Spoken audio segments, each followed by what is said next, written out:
तो बड़ी बात ये आप दर्शकों को बताते हैं, महाराष्ट्र ह्यूमन राइट कमीशन ने एसपी को जो एसपी है रायगढ़ के, उन्हें समन किया। यहाँ के जो एसपी, इसके अलावा जोन 3 के जो डीसीपी हैं, उन्हें समन किया है। ये इसलिए बहुत इंपॉर्टेंट है क्योंकि पूरा देश अब हिसाब चाहता है, इंसाफ चाहता है। अर्नब के खिलाफ जिस तरह से साजिश की गई, केस जिस तरह से उसके अर्नब के खिलाफ झूठे केस लगाए गए, एफआईआर दर्ज की गई, इस पर तो इंसाफ चाहता ही चाहता है। लेकिन सोचिए, एक संपादक के घर में घुसकर जिस तरह का बर्ताव किया गया, जिस तरह से उसके साथ धक्का मुक्की और मारपीट की गई, उसे कैसे घर से निकालकर अलग अलग गाड़ियों में, 5 गाड़ियों में भरकर थाने तक लाया गया, ये इस जाति के खिलाफ अब एमएचआरसी ह्यूमन राइट कमीशन सवाल करने वाला है, और करना भी जरूरी है क्योंकि अब इन सबको जवाब देना होगा जो इस जुल्म में शामिल थे, इन सबको जवाब देना होगा जो अब तक इस साजिश में शामिल थे। अब इनकी जवाबदेही तय होगी क्योंकि शासन निरंकुश नहीं हो सकता है। सोहेल, मैं आपको 1 मिनट रोक रही हूँ क्योंकि येशा हमारी जो सहयोगी है वो हमारे साथ जुड़ रही हैं और उनके साथ वो कंप्लेनेंट हैं जिन्होंने इस पूरे मामले को एमएचआरसी के सामने रखा है। येशा, उनसे बात करिए और हमें भी बताइए कि इस पूरे मामले में संज्ञान लेते हुए एमएचआरसी ने क्या कहा। जैसे हमारे साथ एडवोकेट आदित्य मिश्रा है, इन्होंने ये जो कंप्लेन है एमएचआरसी में, वो जो अभी कुछ समय में आएगी, अराउंड 1 घंटे में अभी ये कंप्लेंट कोर्ट नंबर 2 में आएगी। इन्होंने कल ही अर्जेंट हियरिंग के लिए बुलाया है और आज एसपी रायगढ़ जो है जिनके अगेंस्ट ये कंप्लेंट फाइल की गई है, उनके अगेंस्ट ये केस हियरिंग होगी। तो हमें एडवोकेट मिश्रा बताएंगे कि ये क्या डेवलपमेंट है, उन्होंने कैसे ये कंप्लेंट फाइल की और आगे का क्या डेवलपमेंट हम एक्सपेक्ट कर सकते हैं। सर जरा बताइए क्या डेवलपमेंट हम एक्सपेक्ट कर सकते हैं। देखिए, आज तो सीरियल नंबर 18 पे मैटर फिक्स्ड है। अभी तक तो फिलहाल मैंने चेक किया अंदर डिपार्टमेंट से, कोई अभी तक एसपी रायगढ़ वहाँ से उनका रिप्रेजेंटेटिव अभी तक आया नहीं है। देखते हैं अभी क्या होता है, अभी आधे 1 घंटे मालूम पड़ जाएगा। अगर नहीं आते तो शायद वापस एक रिमाइंडर नोटिस जाएगा, तो अगर उसके बाद भी नहीं आते तो सेक्शन 13 में फिर वो पर्सनल अपीयरेंस के लिए उनके फिर यहाँ से ऑर्डर पास हो सकता है।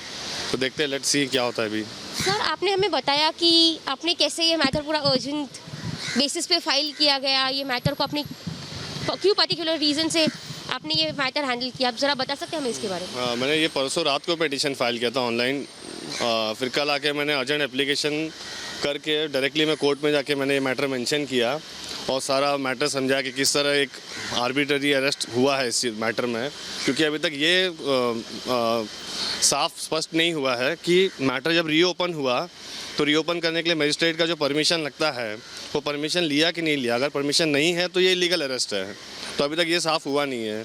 तो इसी बेस पे मैंने कहा कि ये साफ़ होने के लिए एटलीस्ट एक रिपोर्ट आए वहाँ से एसपी रायगढ़ साहब से कि बाबा आपने परमिशन लिया है या नहीं लिया है।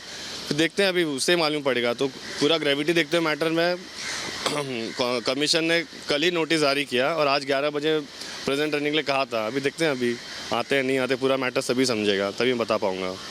आपने जैसे बताया था कि मिस्टर स्वप्निल जो आपके साथ है, उन्होंने पूरा स्ट्रैटेजाइज किया था कि ये जो अटैक है वो प्रेस पे अटैक है, तो उसके लिए कुछ करना चाहिए आगे जाके, और आपने बताया कि इन्होंने स्वप्निल ने आपको पूरा स्वप्निल जी ने डिज़ाइन किया था कि ह्यूमन राइट्स कमीशन में हम जाके अर्जेंट मेंशनिंग करके देखते हैं कि इसमें क्या होता है। एंड लकीली हमारा मैटर सक्सेसफुल हुआ कि कल ही कोर्ट ने कमीशन ने कॉग्निजेंस ले लिया और कल ही नोटिस जारी कर दिया। तो इसका श्रेय मैं स्वप्निल जी को देना चाहूँगा क्योंकि पूरी स्ट्रैटेजी इन्होंने डिज़ाइन किया। मेरे कलीग हैं, क्लोज कलीग हैं, तो सारा श्रेय इनको भी जाता है।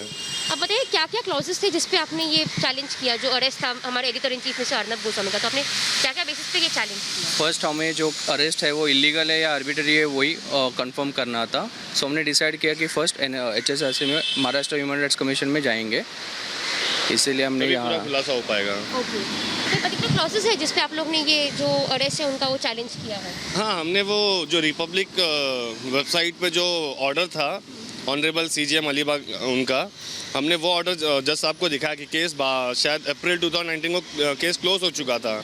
तो वही केस हमने वो प्रिंट आउट निकाल कर हमने जज साहब को दिखाया था कि साहब ये तो केस ऑलरेडी क्लोज हो चुका था, अचानक से कहाँ से रीओपन होकर अरेस्ट हो रहा है। तो उसी मद्देनजर रखते हुए सर ने नोटिस इशू किया। वापस आएंगे, लेकिन बड़ी खबर जो हम अपने दर्शकों को इस वक्त बता रहे हैं, हंसा